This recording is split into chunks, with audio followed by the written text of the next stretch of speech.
Bye.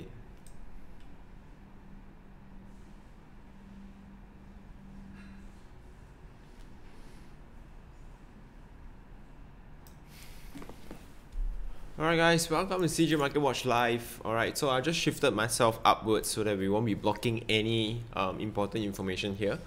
And so what we want to talk about today is what exactly is the market waiting for, right? And before I even go on to really kind of just talk about the charts, okay, let's talk about what exactly is stopping and what exactly is the market really waiting for. Like, I mean, the market has been stalling for a while. It has been consolidating. In fact, the moment when I come in right now, you know, BTC is dipping slightly, right? I mean, is it a coincidence, or is it me that every time I come in at a particular time, everything seems to be dipping? Yeah. So I mean, I really wonder. So what exactly is going on? What exactly is the market waiting for? So we kind of just mentioned a few points here and there, and we've been discussing some of the pointers here in the office. So what exactly are the institution looking out for, right? Is it because of custodian services? They are looking for reputable platforms, you know, for companies, for institutional traders. Look, the thing is, the market has been consolidating for the longest time. It hasn't really exactly find a new peak. It has always been at a lower low. It's been, you know, just tanking. It's been going down. And what we really want to discuss today is really what exactly is the market looking out for. What is stopping the institutional traders from coming in, right? So it could be in terms of custodian services. Like, the lack of custodian services is preventing all of them from coming in. And at the same time, the ETFs, right? Like, talking about approval of it, a CBOE one, a CBOE ETF that's still pending approval, that has been delayed multiple times by SEC. And some of the barriers of entry, right? Let's talk about some of the barriers of entry within the market itself. It's pretty simple. Like, think of that as this group of investors, right? They are very used to the financial markets, but coming into something new and something that's very, very fresh, like, how do they even keep their funds, right? So let's say I've got one BTC, or I buy a total of 5 BTC.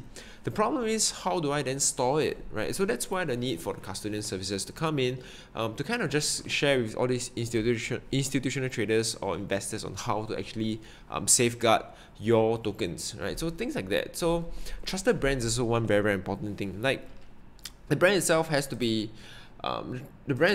trustworthy in that sense for it to really work, right? And that's what we have been thinking about. And one extra thing that's coming in November is BUC, right? So once BUC comes in, it sets the new benchmark for things to hit, right? NYSE level, right? So what I'm really thinking is, hey, you know, if SEC wants to make a scapegoat, and not exactly a scapegoat, wants to make an example out of something, why not let it be BUC, right? So approve BUC, set it as the benchmark. So all the other different funds, you know, that want to create this crypto fund will have to go through that kind of standard that BUC has set.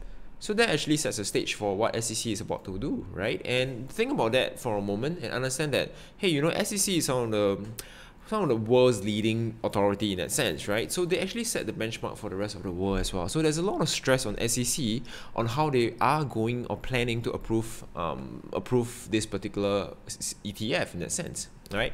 So that's what we've been thinking about, and what we're looking at is the final quarter. So this is the last week of the third quarter, and we're heading into the next quarter, the final quarter. And based on historical, last year this quarter was one of the best quarter we ever had, right? When BTC boomed from 8,000, 6,000 range, you know, all the way up to about 17,000. That was when everyone was sitting on huge profits, right? Whoever would come in before December 2017. But those that are crying are those that come in at December 17, right? And they are waiting for the time or the chance to take profit on it. So that's what we are seeing right now in the market. But ultimately, really, custodian services, trusted brands, setting the benchmark by BUC, and therefore allowing ETF to be approved. So that's what we should be looking at. These are the few barriers that are still preventing for the huge bullish run. All right, so now that we've kind of discussed the various topics on what the market is actually waiting for, let's just talk about the charts now. All right, so I just kind of reverse the order slightly, you know, so that we can focus a little bit on the charts now. Okay, let me go.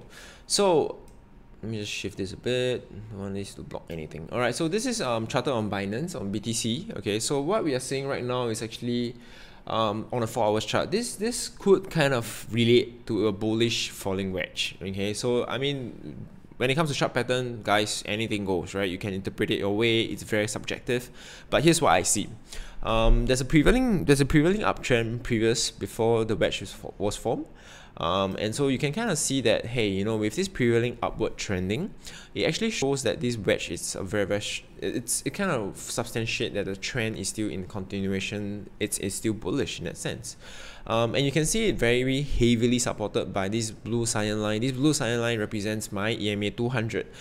So it's the exponential moving average 200. So that actually supports at $6,612. So BTC actually kind of found support at this price range. It's a very strange dip that happened at this time. From whoever you're watching from all around the world, it's really strange. Okay, but what we are seeing is a bullish falling wedge. Okay, that's what I really interpret it as. Supported at two range. Okay, at two particular candle, and we have seen this particular candle right now is kind of you know, it's half a wick, half a body. So we really have to see where it closes for these 4 hours to kind of decide where it's gonna go. So the support that we're really looking at correspondingly for both 4 hours and daily chart put together, we're looking at 6,612, of course. I'm also looking at $6,575, which is around this range here. Okay, and this is heavily supported by EMA 50. You can also see how BTC is trading above the Kumo cloud and is trading above EMA 50 and 200. That's really a good sign. I'm just gonna kind of ignore the RSI at the bottom. Let me see if I can just, I will show it to you. Let me see if I can show it to you.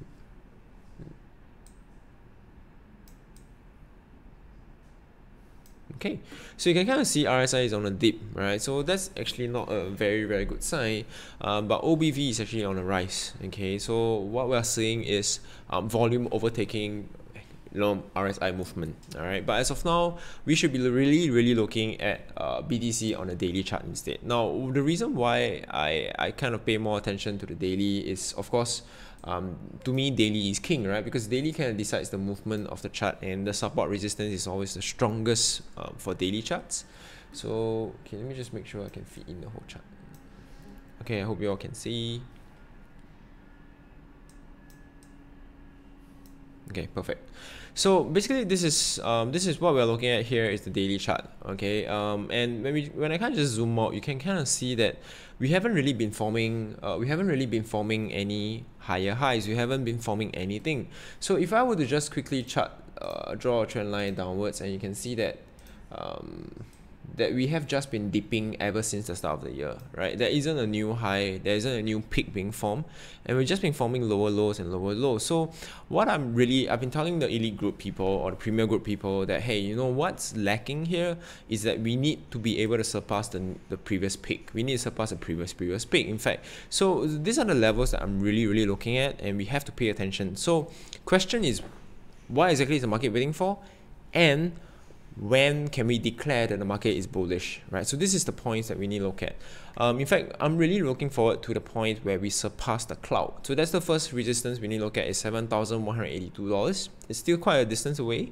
In fact, we need to break the diagonal trend line first, heading towards above the Kumo cloud, and then finally hitting the EMA 200 at $7,300. So only when we kind of surpass this particular level at this range can we say that we have reached the previous peak, which is here. All right, before it actually went down. So this was when the ETF got kind of delayed, not approved, delayed. Okay, but this time around when it was delayed, it went up instead. So slight difference, and a double bottom as well. So what I really need to see is for BTC to surpass at this range, $8,300 range, for us to really see the upside bullishness. Now, of course, we also need to look at psychological level of $7,000, $7,500, and $8,000. These are the levels that we should be paying attention to. But on the daily chart, you can see three red candles, right? They actually represent three black crows, so they're kind of going down as well. So on a daily, it may not look as good, but on a 4 hours, it's still pretty okay. It's like a bullish falling wedge, so it's still pretty fine, all right? But of course, anything can happen. So this is just potentially what levels we need to see for BTC to surpass. therefore we can invite the bulls to come back. Okay, now let's talk quickly about Ethereum, and then we'll talk about a little bit about Litecoin as well. Now, Ethereum on 4 hours wise, we are still okay. Good news is that it's trading above the cloud. That's good. The kind of bad thing is we are still below EMA 200. You can see how well the price is being resisted, right, at EMA 200. And of course, this dip comes along with BTC dip, all right? So with BTC dip like that, Ethereum and the other altcoins will dip even more. So what we are looking for is the recovery. So to me, BTC on 4 hours still looks pretty okay. On the daily, though, it looked a bit bearish.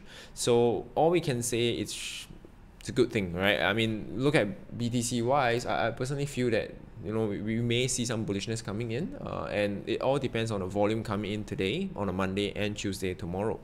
Okay, so on ETH wise, personally I'm looking at it surpassing 250, which is at the EMA 200.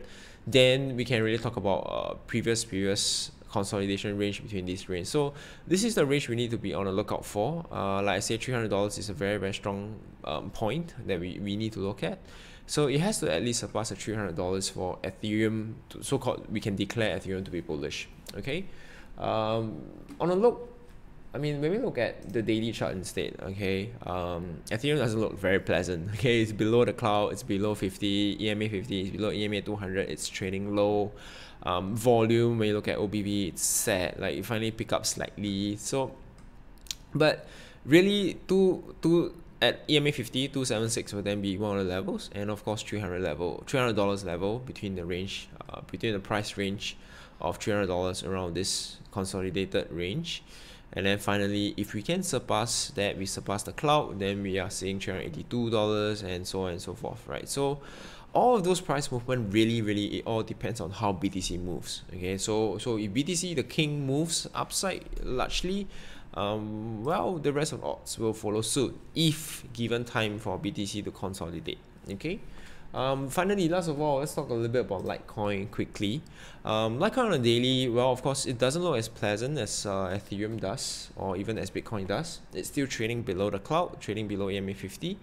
And well, I can say it's on a downside, right? So this is how most of the chart for altcoins will look like anyway, right? So except maybe Ripple and Stellar that actually went up substantially, but the rest of the altcoins, we kind of see the same pattern, and it follows the same kind of shape and pattern because of how BTC is moving. All right, so all in all, what we need to really be thinking about is this is the last week of this quarter. And being the last week of the quarter, there are some financial news, right? US interest rate may hike this coming week. So we need to see, we also have the US-China issue of the trade war. So that doesn't have much impact on cryptocurrency market, but this is what's happening in the financial markets. So in this coming final quarter, right, what should we be gearing up for? The thing is, with BTC moving like that on the 4 hours and on a daily chart, it does seem bullish as of now because we're trading above, we're still above the cloud, we're still above certain EMAs, right? I'm really hoping that on the daily chart for BTC, we will surpass the cloud, hopefully. And if it goes above 7,200 and 7,003, we are almost on a good, we are almost above the water, we are almost safe, okay? Of course, that coincides with the CBOE ETF approval or delay, and of course bug coming in November, and hopefully custodian wallets, big brands will start coming in with Coinbase, Gemini helping out, and therefore providing institutional traders and investors a way to kind of safeguard their funds, and therefore giving them confidence to come in and really invite the next bull run. So that is what the market is exactly waiting for, and that's what we are waiting for in that sense. Okay, so this is JJ Andy signing out, and I'll see you on the next episode.